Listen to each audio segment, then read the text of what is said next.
आइए मित्रों, हमारे YouTube चैनल स्वाध्याय में आपका हार्दिक स्वागत, अभिनंदन। आज हम आपके लिए लेकर आए हैं पौराणिक काल के 24 चर्चित श्रापों की कहानी। सनातन पौराणिक ग्रंथों में अनेक श्रापों का वर्णन मिलता है। हर श्राप के पीछे कोई न कोई कहानी जरूर मिलती है। आज हम आपको 24 ऐसे ही प्रसिद्ध श्राप और उनके पीछे की कथा का भाग नंबर 3 सुनाएंगे। अभी तक आपने भाग नंबर 1 में सुनी युधिष्ठिर का स्त्री जाति को श्राप, ऋषि किंदम का राजा पांडु को श्राप, मांडव्य ऋषि का यमराज को श्राप। दूसरे भाग में आपने सुना नंदी का रावण को श्राप, कद्रु का अपने पुत्रों को श्राप, उर्वशी का अर्जुन को श्राप, तुलसी का भगवान विष्णु को श्राप। अगर आपने हमारे चैनल को लाइक और सब्सक्राइब नहीं किया है तो आपसे निवेदन है, कृपया चैनल को लाइक और सब्सक्राइब अवश्य करें।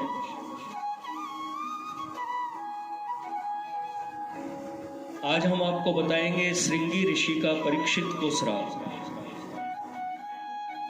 पांडवों के स्वर्गारोहण के बाद अभिमन्यु के पुत्र परीक्षित ने शासन किया। उसके राज्य में सभी सुखी और संपन्न थे। एक बार राजा परीक्षित शिकार खेलते खेलते बहुत दूर निकल गए। तब उन्हें वहां शमिक नाम के ऋषि दिखाई दिए जो मौन अवस्था में थे। राजा परीक्षित ने उनसे बात करनी चाहिए, लेकिन ध्यान में होने के कारण ऋषि ने कोई जवाब नहीं दिया। ये देखकर परीक्षित बहुत क्रोधित हुए और उन्होंने एक मरा हुआ सांप उठाकर ऋषि के गले में डाल दिया। यह बात जब शमिक ऋषि के पुत्र श्रृंगी को पता चली तो उन्होंने श्राप दिया कि आज के 7 दिन बाद तक्षक नाग राजा परीक्षित को डस लेगा, जिससे उनकी मृत्यु हो जाएगी।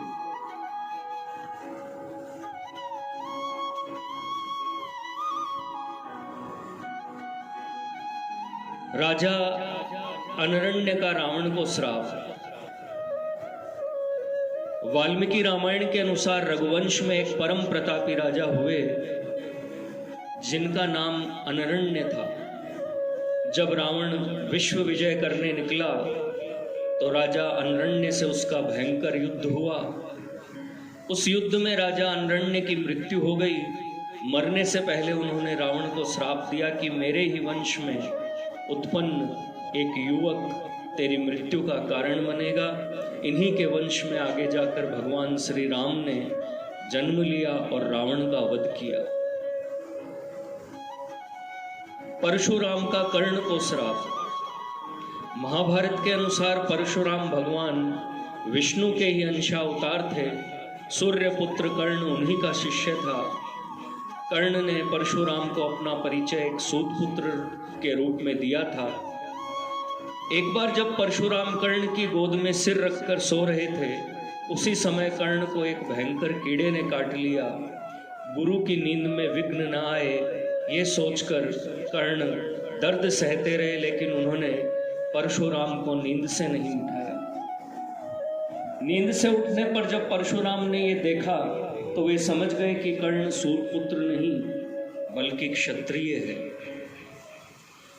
तब क्रोधित होकर परशुराम ने कर्ण को श्राप दिया कि मेरी सिखाई हुई शस्त्र विद्या की जब तुम्हें सबसे अधिक आवश्यकता होगी, उस समय तुम वह विद्या भूल जाओगे।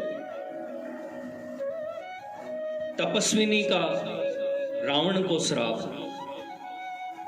वाल्मीकि रामायण के अनुसार एक बार रावण अपने पुष्पक विमान से कहीं जा रहा था। तभी उसे एक सुंदर स्त्री दिखाई दी जो भगवान विष्णु को पति रूप में पाने के लिए तपस्या कर रही थी। रावण ने उसके बाल पकड़े और अपने साथ चलने को कहा। उस तपस्विनी ने उसी क्षण अपनी देह त्याग दी और रावण को श्राप दिया कि एक स्त्री के कारण ही तेरी मृत्यु होगी। गांधारी का श्री कृष्ण को श्राप।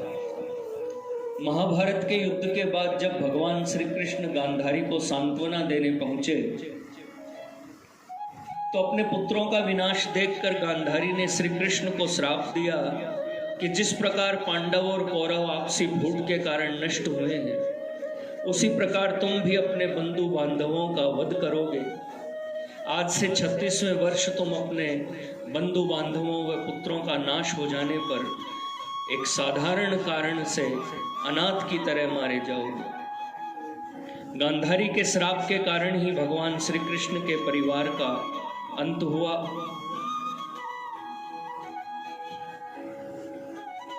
महर्षि वशिष्ठ का वसुओं को श्राप। महाभारत के अनुसार भीष्म पितामह पूर्व जन्म में 8 वसुओं में एक थे।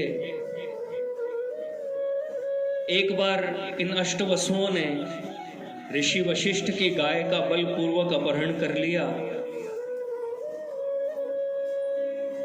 जब ऋषि को इस बात का पता चला तो उन्होंने 8 वसुओं को श्राप दिया कि तुम 8 वसुओं को मृत्यु लोक में मानव रूप में जन्म लेना होगा और 8वें वसु को राज स्त्री आदि सुखों की प्राप्ति नहीं होगी। यही 8वें वसु भीष्म पितामह थे।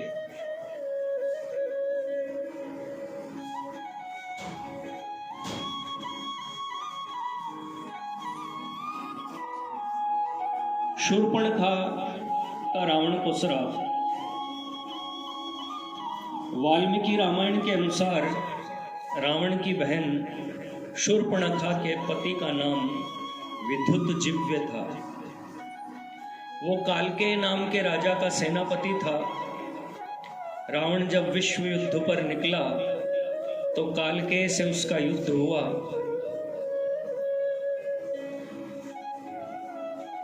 उस युद्ध में रावण ने विद्युतजिह्व का वध कर दिया। तब शूर्पणखा ने मन ही मन रावण को श्राप दिया कि मेरे ही कारण तेरा सर्वनाश होगा। ऋषियों का सांब को श्राप।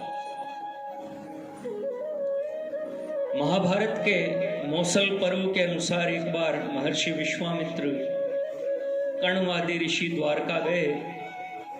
तब उन ऋषियों का परिहास करने के उद्देश्य से सारण आदि वीर कृष्ण पुत्र सांब को स्त्री वेश में उनके पास ले गए और पूछा कि इस स्त्री के गर्भ से क्या उत्पन्न होगा।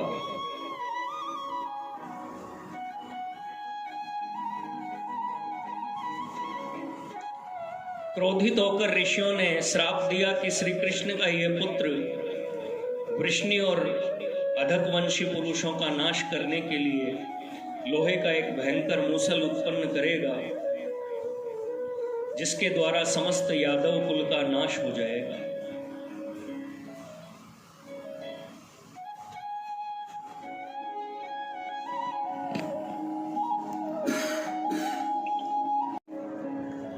अगर आपने हमारे चैनल को लाइक और सब्सक्राइब नहीं किया है तो आपसे निवेदन है, कृपया चैनल को लाइक और सब्सक्राइब अवश्य करें। धन्यवाद।